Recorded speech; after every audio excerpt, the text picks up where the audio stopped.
Break तो बाद एक बार फिर तुहाडा स्वागत है भगतियां खबरां दे विच। जदों असीं मुल्क की आर्थिकता की गल करते हैं, खास तौर पर मौजूदा भारतीय जनता पार्टी की केंद्र सरकार के समय जिहड़े आर्थिक नीतियां के तहत लै गए फैसले सी, उन्हां फैसलों के उत्ते वड्डे तौर पर किंतु परंतु किए जाते हैं।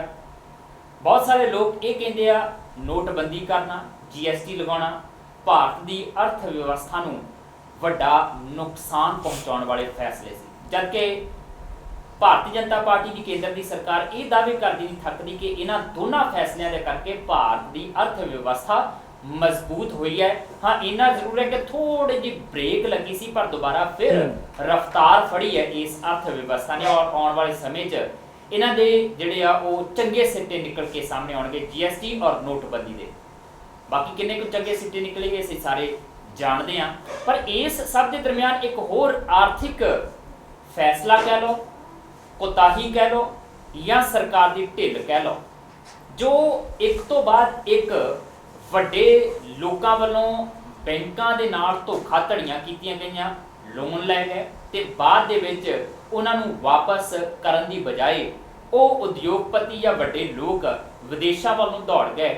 उन्हें सरकारां ते बैंकां दी नीयत दे उत्ते कई तरह के प्रश्न च लगा दिते इसके कि की बैंकां बिना सोचे समझे इन्हां वड्डे लोकां नूं उन्हां दा रसूख देखदे होया लोन दे दिंदियां ने, कि सरकारां इस पासे वाल कोई ध्यान नहीं दिंदियां, सरकारां वल्लों भी इन्हां धोखाधड़ी करन वाले वड्डे लोकां नूं पुष्ट पनाही दित्ती जांदी है।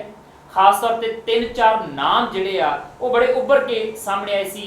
विजय मालिया की गल हुई सी, नीरव मोदी की गल हुई सी, मेहुल चौकसी की गल हुई सी, सो ललित मोदी की गल हुई सी, जिहड़े घोटाले कर करके इत्थों पैसे ले जाके विदेशों के विच जाके सैटल हो गए ने। खासी फजीहत हुई सी केंद्र सरकार की और केंद्र सरकार ने इस सब नूं पिछली सरकार ते पा दिता सीगा, भाई इन्हां दे लोन तां जिहड़े आ वो कांग्रेस दी UPA सरकार दे समय दे आ, असीं तां सगा ते पैसे वापस मुड़वाउण दी कोशिश कर रहे सी, तां करके इत्थों दौड़े ने। पर विजय मालिया की एक चिट्ठी इस समय खासी चर्चा दे विच है, वायरल हो रही है और उस चिट्ठी दे विच विजय मालिया ने यह दावा किया है कि मैं जिहड़ा मेरे उत्ते 9,000 करोड़ रुपया भारतीय बैंकों का भारत सरकार का लुट के ले जाने का आरोप लगाया गया है, मैं वो पैसे वापस करने चाहता सी और ये मैं बकायदा 15 अप्रैल 2016 नूं वित्त मंत्री अरुण जेटली ते प्रधानमंत्री नरेंद्र मोदी होरां नूं चिट्ठी भी लिखी सी कि मैं पैसे वापस करने, पर ना वित्त मंत्री ने ना प्रधानमंत्री ने उन्होंने चिट्ठी ते कोई प्रतिक्रिया दी, कोई जवाब दिता, जिहदा करके उस तो बाद सियासतदानां ते मीडिया ने मिल के मैनूं भगौड़ा घोषित कर दिता है और उहदा सियासी लाहा लैण की कोशिश की जा रही है, जबकि मेरी लगभग 13,000 तो उपर की संपत्ति जिहड़ी आ वो बेच के उहदी नीलामी करके सरकार अपनी भरपाई करने की कोशिश कर रही है। हुण राकेश आनंद जी क्योंकि आर्थिक मामलों के उत्ते चंगी नज़र रखते हो, पकड़ रखते हो, विजय मालिया की यह चिट्ठी जे असीं इहनूं सच मान लीए किसी हद तक, जे असीं ये कहिए कि सोशल मीडिया ते किसी किस्म की कोई ये फेक चिट्ठी नहीं है, सचमुच की चिट्ठी है। विजय मालिया ने सचमुच इंज किया सीगा, 16 दे विच सच्ची चिट्ठी लिखी सी वित्त मंत्री नूं ते प्रधानमंत्री नूं, ते जे उन्होंने ध्यान नहीं दिता, इसका मतलब है कि या तां पुष्टपनाही करने की कोशिश हुई सी या फिर सरकार आर्थिक मामलों तो वैसे ही अवेसली है, वैसे ही कोरी है, उन्हें पता ही नहीं है कि की हो सकता है जे इदां दे लोकां वल ध्यान ना दिता गया। या जसवीर ये चिट्ठी वायरल हुई है और तरह तरह दी टिप्पणियां भी आ रही हैं, तो मैं हैरान सी भी जे विजय मालिया ये प्राइम मिनिस्टर नूं चिट्ठी लिखते हैं, अरुण जेटली फाइनांस मिनिस्टर नूं चिट्ठी लिखते हैं और ये कोई छोटा मोटा मामला नहीं, 9,000 करोड़ रुपया जसवीर बहुत ज़्यादा आ। ईवन विजय मालिया ने कहा भी मैं मेरे ते जिहड़े दोष लगे ने 9,000 करोड़ रुपए दे और जिहड़ी मेरी संपत्ति इन्होंने कुर्क की वो 13,900 करोड़ रुपए की आ। कहता भाव भी मैं वो कह रहा भी मैं तो घाटे ते जा रहा, तो मैं क्या सी भी मेरे को लै लवो। हुण जसवीर ये पहली गल तो यह आ भी जिहड़ी ये चिट्ठी आ ये किन्नी क सच्ची आ, पहले तो इत्ते चिंतन मंथन होना बनेगा भी कि वो जिन्नी क उहदी ਇੰਟਰਨੈਸ਼ਨਲੀ ਜਾਂ ਦੇਸ਼ ਵਿੱਚ ਜਿੰਨੀ ਕੁ ਉਹਦੀ ਫਜੀਹਤ ਹੋ ਚੁੱਕੀ ਹੈ ਵਿਜੇ ਮਾਲਿਆ ਦੀ, ਕਈ ਤਰ੍ਹਾਂ ਦੇ ਚੁਟਕਲੇ ਤੱਕ ਬਣ ਚੁੱਕੇ ਨੇ ਵਿਜੇ ਮਾਲਿਆ ਤੇ ਇਸ ਸਾਰੇ ਮਾਮਲੇ ਦੇ ਉੱਪਰ। ਤਾਂ ਉਹ ਕੀ ਉਹ ਚਿੱਠੀ ਸੱਚੀ ਹੈ? ਪਹਿਲਾ ਕੁਐਸਚਨ ਤੇ ਇਹ ਉੱਠਦਾ। ਔਰ ਜੇ ਸੱਚੀ ਹੈ ਜਸਵੀਰ, ਤਾਂ ਇਹ ਫਾਈਨਾਂਸ ਮਿਨਿਸਟਰੀ ਔਰ PMO ਪ੍ਰਾਈਮ ਮਿਨਿਸਟਰ ਆਫਿਸ ਇਹਦੀ ਬਹੁਤ ਵੱਡੀ ਕੁਤਾਹੀ ਹੈ। ਔਰ ਇਹ ਕੁਤਾਹੀ ਜਿਹੜੀ ਆ ਨਾ ਮਾਫੀਯੋਗ ਆ, ਕਿਉਂਕਿ ਦੇਸ਼ ਨੂੰ 9000 ਕਰੋੜ ਰੁਪਏ ਦਾ ਨਹੀਂ ਘਾਟਾ ਪਿਆ ਜਸਵੀਰ, 9000 ਕਰੋੜ ਰੁਪਏ ਤੋਂ ਬਹੁਤ ਜ਼ਿਆਦਾ ਘਾਟਾ ਪਿਆ। ਭਾਰਤ ਦਾ ਕਿੰਨੀ એનર્ਜੀ, ਕਿੰਨਾ ਸਮਾਂ, ਕਿੰਨੇ ਘੰਟੇ ਇਹਨਾਂ ਗੱਲਾਂ ਦੇ ਚਿੰਤਨ ਮੰਥਨ ਤੇ ਜੋ ਨਾ ਵੇਸਟ ਗਏ। ਜੇ ਉਸ ਵੇਲੇ ਇਸ ਚਿੱਠੀ ਨੂੰ ਜੇ ਸੱਚੀ ਆ ਤਾਂ ਗੌਲ ਲਿਆ ਜਾਂਦਾ ਤਾਂ ਸ਼ਾਇਦ ਇਹ ਇੰਨਾ ਮੁੱਦਾ ਅੱਗੋਂ ਨਾ ਫੈਲਦਾ। ਹੁਣ ਜਸਵੀਰ ਗੱਲ ਇੱਦਾਂ, ਜੇ ਇਹ ਚਿੱਠੀ ਸੱਚੀ ਆ, ਇਹਦੇ ਅੱਗੋਂ ਹੋਰ ਜੇ ਦੇਖ ਲਿਆ ਜਾਵੇ, ਵਿਜੇ ਮਾਲਿਆ ਸੱਚ ਵਿੱਚ ਹੀ ਪੈਸੇ ਵਾਪਸ ਕਰਨਾ ਚਾਹੁੰਦੇ ਸਨ ਤਾਂ ਉਹਨਾਂ ਕੋਲ ਹੋਰ ਵੀ ਬੜੇ ਢੰਗ ਹੋ ਸਕਦੇ ਸੀ। ਇੱਕ ਚਿੱਠੀ ਪਾਈ ਸੀ, ਕੀ ਹੁੰਦਾ ਆ ਸਰਕਾਰੀ ਚਿੱਠੀਆਂ ਅਸੀਂ ਜਦੋਂ ਪਾਉਂਦੇ ਆ, ਪਹਿਲੀ ਚਿੱਠੀ ਨਹੀਂ ਗੋਲੀ ਜਾਂਦੀ, ਅਸੀਂ ਉਹਦਾ ਰਿਮਾਈਂਡਰ ਭੇਜਦੇ ਹਾਂ, 2-3 ਵਾਰੀ ਰਿਮਾਈਂਡਰ ਭੇਜਦੇ ਹਾਂ। ਔਰ ਵਿਜੇ ਮਾਲਿਆ ਲਈ ਪ੍ਰਾਈਮ ਮਿਨਿਸਟਰ ਨੂੰ ਮਿਲਣਾ ਉਹਨਾਂ ਵੇਲਿਆਂ ਦੇ ਵਿੱਚ ਜਾਂ ਦੂਸਰੇ ਆਫਿਸਰਸ ਨੂੰ ਜਾਂ ਮੰਤਰੀ ਨੂੰ ਮਿਲਣਾ ਕੋਈ ਵੱਡੀ ਗੱਲ ਨਹੀਂ ਸੀ। ਉਹ ਮਿਲ ਕੇ ਵੀ ਆਪਣੀ ਗੱਲ ਕਰ ਸਕਦੇ ਸਨ, ਸਭ ਕੁਝ ਕਰ ਸਕਦੇ, ਪਰ ਇਦਾਂ ਦੀ ਕੋਈ ਗੱਲ ਨਹੀਂ। ਇਸ ਕਰਕੇ 9000 ਕਰੋੜ ਦਾ ਮਾਮਲਾ ਸੀਗਾ ਤੇ ਹੁਣ ਵਿਜੇ ਮਾਲਿਆ ਨੇ ਇੱਕ ਚਿੱਠੀ ਲਿਖੀ ਸੀ, ਜੇ ਉਹਦੇ ਤੇ ਉਹ ਧਿਆਨ ਨਹੀਂ ਦਿੱਤਾ ਤੇ ਹੁਣ ਆਪ ਸਰਕਾਰ ਰਿਮਾਈਂਡਰ ਭੇਜ ਰਹੀ ਹੈ। ਬਿਲਕੁਲ ਹੁਣ ਸਰਕਾਰ ਉਹਨੂੰ ਕਰ ਰਹੀ ਹੈ। ਇਹਦਾ ਮਤਲਬ ਇਹ ਚਿੱਠੀ ਦੀ ਸੱਚਾਈ ਤੇ ਵੀ ਸ਼ੱਕ ਹੈਗਾ ਆ, ਔਰ ਜੇ ਚਿੱਠੀ ਸੱਚੀ ਆ ਤਾਂ ਫਿਰ ਸਰਕਾਰ ਦੇ ਮਨਸ਼ਿਆਂ ਤੇ ਵੀ ਸ਼ੱਕ ਹੈਗਾ ਆ, ਸਰਕਾਰ ਦੇ ਮਨਸ਼ਾ ਦੇ। ਇੱਕ ਨੁਕਤਾ ਹੋਰ ਮੇਰੇ ਜ਼ਿਹਨ ਦੇ ਵਿੱਚ ਆ ਰਿਹਾ ਦੇਸਰਾਜ ਕਾਲੀ ਜੀ, ਵਿਜੇ ਮਾਲਿਆ ਦਾ ਅਕਸ ਉਹ ਚੰਗਾ ਸੀ ਮਾੜਾ ਸੀ? ਉਹਦੀ 에ਅਰਲਾਈਨ ਜਿਹੜੀ ਸੀਗੀ ਉਹਦੇ ਵਿੱਚ ਜਿਹੜੇ ਕਰਮਚਾਰੀ ਸੀ ਉਹਨਾਂ ਨੂੰ ਲੰਬਾ ਸਮਾਂ ਤਨਖਾਹਾਂ ਨਹੀਂ ਮਿਲਦੀਆਂ ਸੀਗੀਆਂ। ਉਹ ਇੱਕ ਕੈਲੰਡਰ ਬਣਾਉਂਦਾ ਹੁੰਦਾ ਸੀ ਸਾਲ ਬਾਅਦ, ਜਿਹਦੇ ਵਿੱਚ ਮਾਡਲ ਲੈਂਦਾ ਹੁੰਦਾ ਸੀ ਲੜਕੀਆਂ, ਉਹਨਾਂ ਦੇ ਫੋਟੋ ਸ਼ੂਟ ਕਰਵਾਉਂਦਾ ਸੀ, ਉਹ ਕਰੋੜਾਂ ਰੁਪਈਆ ਖਰਚ ਦਿੰਦਾ ਸੀਗਾ, ਉਧਰਲੇ ਪਾਸੇ ਜ਼ਿਆਦਾ ਧਿਆਨ ਰਹਿੰਦਾ ਸੀਗਾ। ਉਹ ਕਿਸ ਤਰੀਕੇ ਦਾ ਸੀ? ਜੇ ਉਹਦੀ ਨਿੱਜਤਾ ਨੂੰ ਅਸੀਂ ਇੱਕ ਕਿਨਾਰੇ ਤੇ ਰੱਖ ਦਿੰਦੇ ਹਾਂ, ਉਹਨੂੰ ਇੱਕ ਬਿਜ਼ਨਸਮੈਨ ਦੇ ਤੌਰ ਤੇ ਦੇਖਦੇ ਹਾਂ, ਉਹਦਾ ਅਕਸ ਜਿਹੜਾ ਆ ਇਸ 9000 ਕਰੋੜ ਦੇ ਘੁਟਾਲੇ ਦਾ ਕਰਕੇ ਵਿਗੜਿਆ ਭਾਰਤ ਦੇ ਵਿੱਚ। ਕੀ ਹੁਣ 19 ਨੂੰ ਦੇਖਦੇ ਆ ਉਸੇ ਚੀਜ਼ ਦਾ ਬਦਲਾ ਲੈਣ ਦੀ ਕੋਸ਼ਿਸ਼ ਤਾਂ ਨਹੀਂ ਹੈ ਵਿਜੇ ਮਾਲਿਆ ਵੱਲੋਂ ਕਿ ਹੁਣ ਚਿੱਠੀ ਬੰਬ ਮੈਂ ਸੁੱਟਦਾ ਵੀ ਭਾਈ ਮੈਂ ਤਾਂ ਚਿੱਠੀ ਲਿਖੀ ਸੀਗੀ, ਇਹਨਾਂ ਨੇ ਨਹੀਂ ਕੀਤਾ, ਜੇ ਮੇਰੇ ਨਾਲ ਤੁਸੀਂ ਇੰਜ ਕੀਤੀ ਹੈ ਭਾਰਤੀ ਜਨਤਾ ਪਾਰਟੀ ਨੂੰ ਕਹਿੰਦੇ ਹੁਣ ਵਿਜੇ ਮਾਲਿਆ ਤੇ ਮੈਂ ਵੀ ਤੁਹਾਡੇ ਲਈ ਰਾਹ 'ਚ ਰੋੜੇ ਜ਼ਰੂਰ ਅਟਕਾਊਂਗਾ, ਤੁਹਾਨੂੰ ਰੋਕ ਨਹੀਂ ਸਕੂੰਗਾ। ਤਾਂ ਨਹੀਂ, ਮੈਨੂੰ ਲੱਗਦਾ ਉਸ ਤਰੀਕੇ ਦਾ ਉਹਦਾ ਮਨਸ਼ਾ ਜੇ ਹੋਵੇ ਵੀ ਤਾਂ ਪੂਰਾ ਨਹੀਂ ਹੋਣਾ ਜੀ, ਕਿਉਂਕਿ ਉਹਨਾਂ ਦਾ ਇਮੇਜ ਜਿਹੜਾ ਉਹਨੇ ਆਪ ਖੁਦ ਜਿਹੜਾ ਉਹਦਾ ਬਿਆਨ ਆਇਆ ਹੈ ਉਹਦੇ ਵਿੱਚ ਉਹਨੇ ਖੁਦ ਕਿਹਾ ਕਿ ਹੁਣ ਕੋਈ ਵੀ ਭਾਰਤੀ ਨਾਗਰਿਕ ਜੇ ਕੋਈ ਮੇਰਾ ਨਾਂ ਲੈਂਦਾ ਹੈ ਤੇ ਉਹ ਖਿੱਚ ਜਾਂਦਾ ਹੈ, ਉਹ ਦੁਖੀ ਹੁੰਦਾ ਆ ਵੀ ਸਾਡੇ ਨਾਲ ਧੋਖਾ ਕੀਤਾ ਗਿਆ ਬਹੁਤ ਵੱਡਾ, ਸਾਡਾ ਟੈਕਸ ਪੇਅਰਸ ਦਾ ਪੈਸਾ ਲੈ ਕੇ ਇਹ ਭੱਜੇ ਨੇ। ਸੈਕੰਡ, ਜਿਵੇਂ ਨੀਰਵ ਮੋਦੀ ਦੀ ਆਪਾਂ ਗੱਲ ਕੀਤੀ ਸੀ ਜਸਵੀਰ, ਬ੍ਰਾਂਡ ਦੇ ਤੌਰ ਦੇ ਉੱਤੇ ਉਹ ਵੀ ਕਿੱਡਾ ਵੱਡਾ ਨਾਂ ਆ, ਉਹ ਚਲੇ ਗਿਆ ਭਲਵਾਨ, ਉਹ ਤਾਂ ਪ੍ਰਧਾਨ ਮੰਤਰੀ ਦੇ ਨਾਲ ਫੋਟੋ ਅਜੇ ਹਫ਼ਤਾ ਪਹਿਲਾਂ ਹੀ ਖਿਚਵਾ ਕੇ ਆ ਗਿਆ ਸੀਗਾ।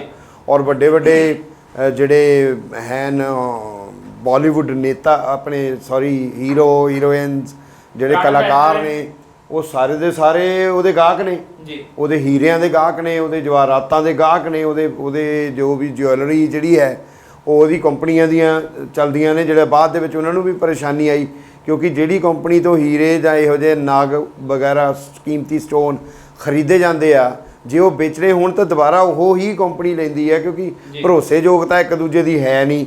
ਸੋ ਉਹ ਬੜੇ ਤਕਲੀਫ 'ਚ ਨੇ, ਉਹ ਤਾਂ ਅਜੇ ਕਾਊਂਟ ਹੋਏ ਨਹੀਂ ਪੈਸੇ ਜਿਹੜੇ ਲੋਕ ਤਕਲੀਫ 'ਚ ਸੀਗੇ।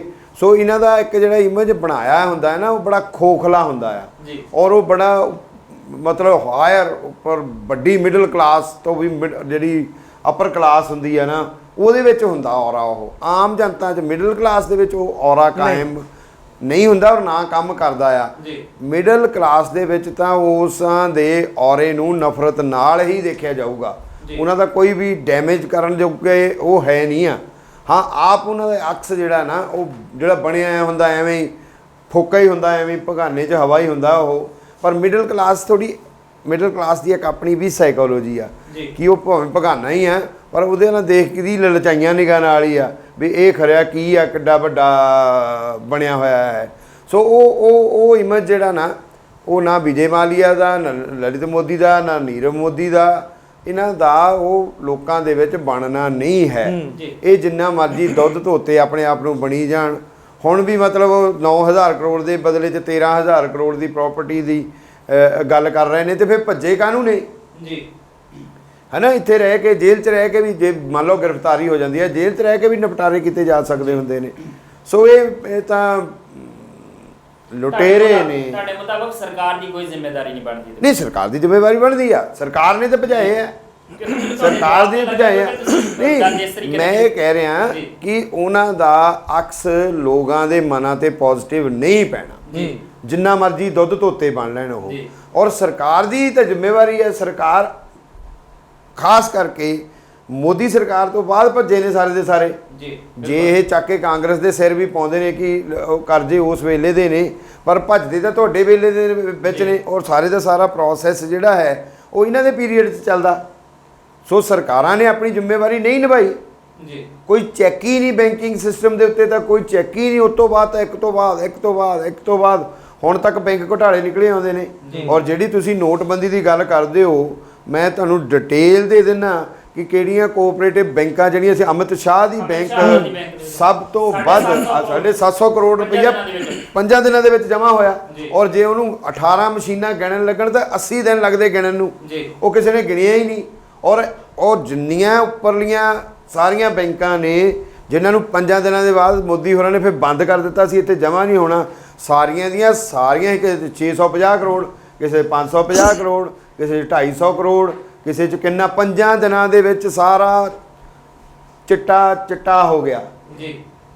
ਧੋ ਲਏ ਉਹਨਾਂ ਨੇ ਸਾਰੇ ਦੇ ਸਾਰੇ ਪੈਸੇ। ਔਰ ਉਹ ਤੁਹਾਡੇ ਸਾਹਮਣੇ ਨੋਟਬੰਦੀ ਦਾ ਕੀ ਬੀਜੇਪੀ ਨਾਲ ਕੀ ਸੰਬੰਧ ਆ, ਉਹ ਨਸ਼ਰ ਹੋ ਗਿਆ, ਤੁਹਾਡੇ ਸਾਹਮਣੇ ਆ ਗਿਆ ਸਾਰੇ ਦਾ ਸਾਰਾ।